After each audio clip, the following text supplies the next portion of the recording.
Well, it was a Saturday night. We checked in about 10:45, and it's a two-story house. Put the little ones upstairs to bed, and we're doing our thing. We lay down, just like everybody does. And there, an hour and a half, 2 hours later, I guess it was around 12:40 a.m. Seems like every smoke detector went off in the house, which I've never experienced that before. We've all had the annoying beep or chirp where you will think, crap, I need to go replace the battery. Do I want to do it? Well, this night in particular, like I said, every smoke detector went off. It was loud. And they also had a small, almost strobe light going off on them that I've never seen before. So we jumped out of bed, scared to death, half asleep, not knowing what's going on. Two of my three children had already made it halfway down the stairs. So we see them, and my wife Laura runs upstairs to grab the 2.5-year-old. He's more than capable of walking, but I think he's still asleep, believe it or not.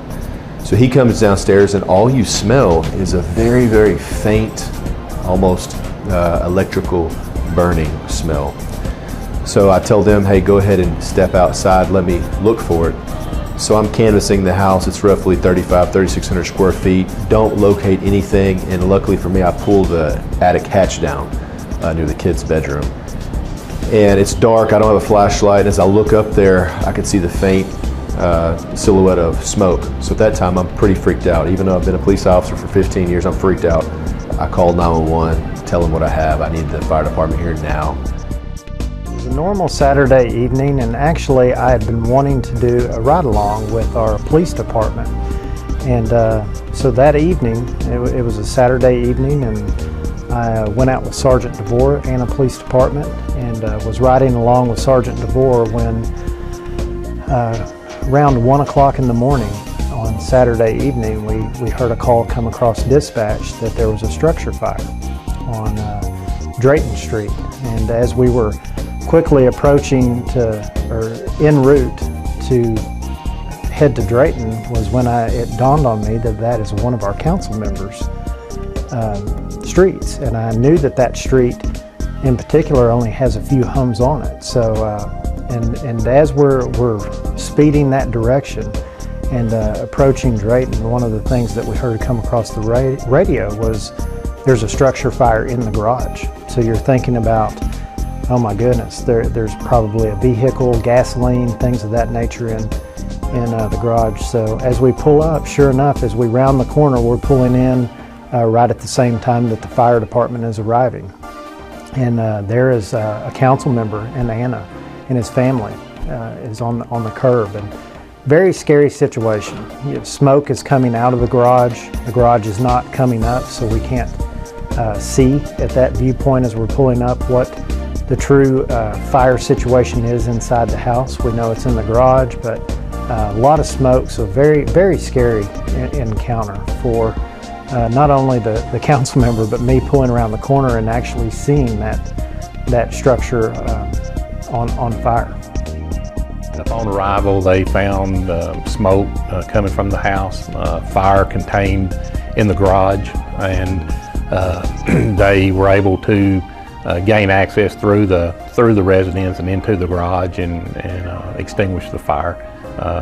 Again, smoke was emitting entering into the house, and they stated that Councilman Reeves and family had been awakened by the smoke detectors. Asking Sergeant DeVore, you're a firefighter, hey, if you bring that hose inside, I can take you right to it and put it out. It's right on the other side of the door. And at that time, he just made a judgment call, and he carried the line in, and I watched him from the hallway for a brief second, open the door, and smoke engulfed the whole upper part of his body, and he started shooting water. It was very quick. Everything was very quick from the moment that the firefighters pulled up, along with the sergeant that I was riding with that evening.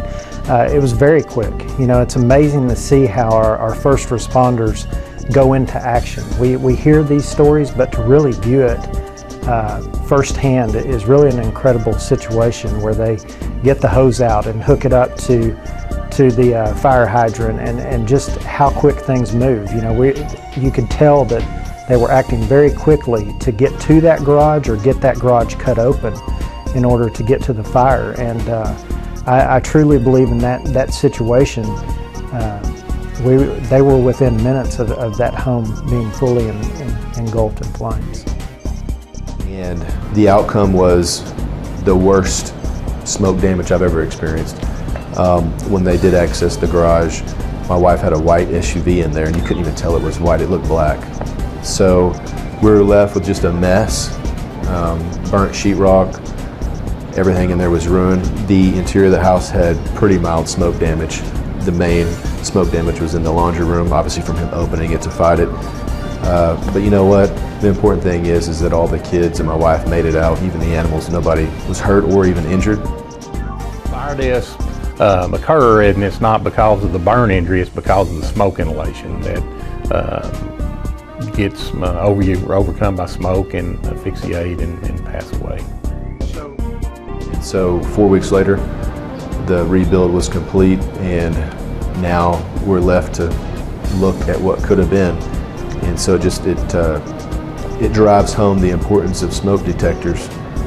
You know, just to reiterate, we get annoyed. We wonder, what in the heck, why is it beeping? Should I clip some wires? Do I really need to get a 20-foot ladder and replace it? Well, once this happens, you'll always have a different feeling about the annoying chirp. Yeah, so when I got out of the police vehicle and did see the council member and was able to talk with him, he immediately said, we were asleep upstairs, but it was our smoke alarms that woke us up. So the entire family was asleep.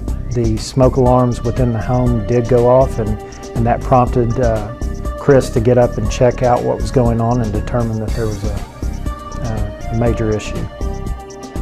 The message we'd like to get across is for everyone to check your smoke alarms. When you change your clock, we'll change your smoke alarm battery. Test your smoke alarms monthly. Make sure they sound. Have an escape plan with your family. Know where to get out, where to meet outside, and look, check your outlets. Make sure nothing's overloaded. And if you have doorways, we encourage keeping doors closed, like from the garage into the house. That night saved the fire from spreading into the house by the garage door being closed. It would do the same thing with your kids' bedroom, keeping their doors closed at night. It would keep the smoke and the fire out and leave you an escape route.